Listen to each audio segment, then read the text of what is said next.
Hi, welcome. My name is Rose, and in this video, I'm taking you through my favorite common houseplants. Christian, Crazy Plant Guy, actually tagged several people on Instagram to do this kind of video, which is what inspired me to make this, but I wasn't one of the people that was tagged. So then I thought I'm gonna make it anyway. And then I thought I need to be tagged, so I messaged Nikki from Plant Spots and Whatnots, and I begged her to tag me, which was kind of even more sad than not being tagged and making the video. But she did in the end. Thank you so much, Nikki. And I tag anyone who feels called to join. So just wanted to add that in there. Today we're going to talk about my top 5 common houseplants, easy to grow, easy to get plants. And we're starting over there. This is my bed. Ignore the mess. This plant. Let's go a little bit closer. This is my pencil cactus that I got from my mum, and this is actually a cutting of the original plant. Because this plant grows so well, so easy to grow, that I've given them basically to all my friends and family. What you do is you just cut off a piece of it. I like to root them straight into soil, but you can also root them in water first, and then they will grow. Now this one is growing a little bit more slow, because it's not getting that much light here, but that's why I like it here. There are also some photos of my trip to Thailand, my yoga teacher training, just randomly in between there. But yeah, and when it is feeling happy, it makes these little flowers and then little fruits at the ends and at the sides of the branches, which looks very cute. It can grow super big quite fast. So yeah, this is definitely one. If you see someone you know that has this and they're open to it, you can ask them for a cutting. It's always very fun and easy to grow. Highly recommend. By the way, these are not in order. Like, it's not one is better than the other. I love all of them equally. And I actually thought it would be easy to pick my top 5 because I don't have that many common plants anymore. And then it turns out I do. I just don't have to think about them all the time because they're so easy to grow. So I actually had a hard time picking these 5 out of my common collection. The second plant is this fern. It's the super like common regular fern, and it was not doing well before until I put it here in this pretty dark corner where other plants do not grow well for me. Since then it's become super bushy. I love the look of it. It's just very cute. I don't know. I don't even know what kind of fern it is. It's just one of my favorites. It makes this part of the house look very jungly without a lot of effort. So pretty. As you may have noticed, I have also some common, famous houseplants, very well-known houseplants in there. A Peperomia aureum, Monstera, Strelitzia, fiddle-leaf fig. I'm not talking about them. I'm talking about weird ones. As you may have noticed, I've been collecting more and more uncommon plants. I'm purposely not calling them rare plants anymore because that is creating this whole hype. That's not a criticism towards anyone that does use that word, because one, it does work and some of them are actually rare, but the plants that I personally have are not botanically rare, they're just hard to get rare. So I call them hard to get or uncommon. Just a little intermezzo for you. The third one is actually living outside, and it's lived outside for the whole winter, which wasn't a super cold winter this year, but still. That makes me extra love it more. It is, oh, let me grab it. This Asparagus fern, it's called. I love this plant. I've had it for ages, and then at one point it became super big, so I had to repot and I made lots of babies. This is one of the babies, and I gave all the other ones away. I love how it grows. I don't know if I have any new fronds or whatever they're called right now. No. I think I let it dry out a little bit too much recently.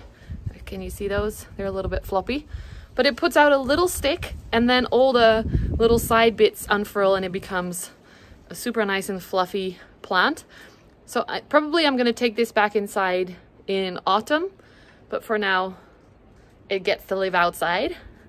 It's also super soft, especially if you do keep it inside. Mine is a little bit more hardy because it was outside a lot, but the new strands are super fluffy. You can see these often in garden centers. They're very easy to grow. I think they're easiest to propagate by getting a bit of the, I like to split the plant rather than to take a cutting. I don't know if that's even possible with these.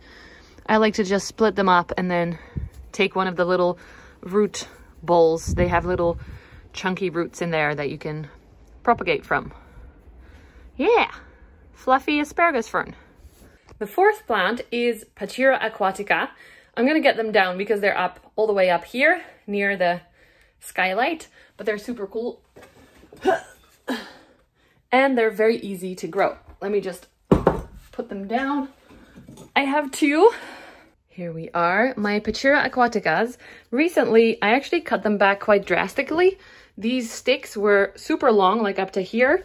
And this one as well, it had two longer sticks, which were very bare and not growing very well. Plus it had spider mites.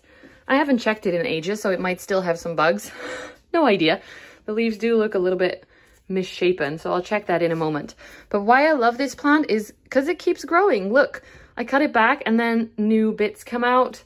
The leaves are super adorable when they come out, little small ones, and then quite quickly they become nice and big. And you all have probably seen these as huge plants, but I also really like them as smaller plants.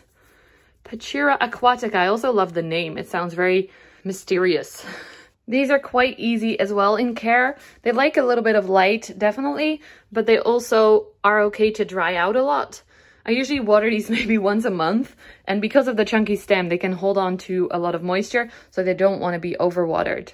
Obviously, you also don't want to dry them out too long because then they'll just go droopy. But yeah, these definitely want some water, which they're getting. And from the look of this leaf, they can also do with some nutrition, some feed. So I'm gonna give them my water with liquid gold leaf. And then the final one for this video is Miranta Curcinova. I still cannot pronounce his name, but like the regular prayer plant. In Dutch, they call this the 10 Commandments plant because it always has 10 dots on the leaves, apparently. This plant I've had for a long time, and at one point I thought it was pretty boring, especially because it started to grow super small leaves. It looked very sad. And then I hung it up here, getting a little bit more light, and it's become super full again. All of this is new growth for me since this spring. And yeah, I'm super excited about it.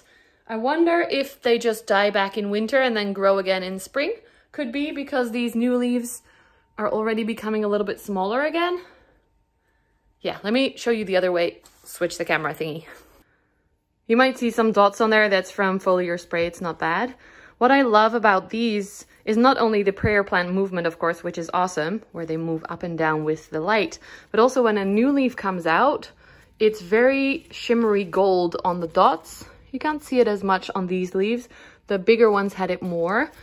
I have some photos on my Instagram if you want to see them up close, but these dots came out super golden, dark, blackish, shiny, super pretty, and then they slowly fade to a little bit more lighter green.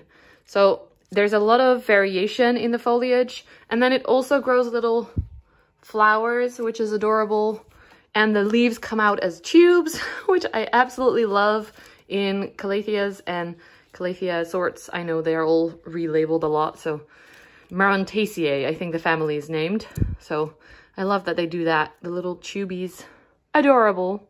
Yeah, that's number 5. Her name is Roosje. I didn't tell you anyone's name. Well, this one is Roosje.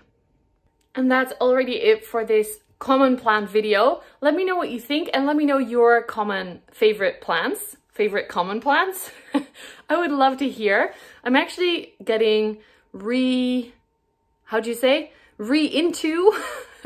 I'm starting to get back into my older, more common plants, especially because they're so easy and just keep growing, and I can take cuttings anytime I want. I don't have to freak out about propagation like this guy, or rotting the stems or the leaves or getting spider mites or whatever. It's super easy, and they're actually really easy and fun to grow. So that's it. I'm chatting away way too long. I hope you enjoyed this video. If you did, give it a thumbs up. Subscribe to my channel if you haven't already. I would really appreciate it. And I will see you in the next one. Thank you so much. Mwah!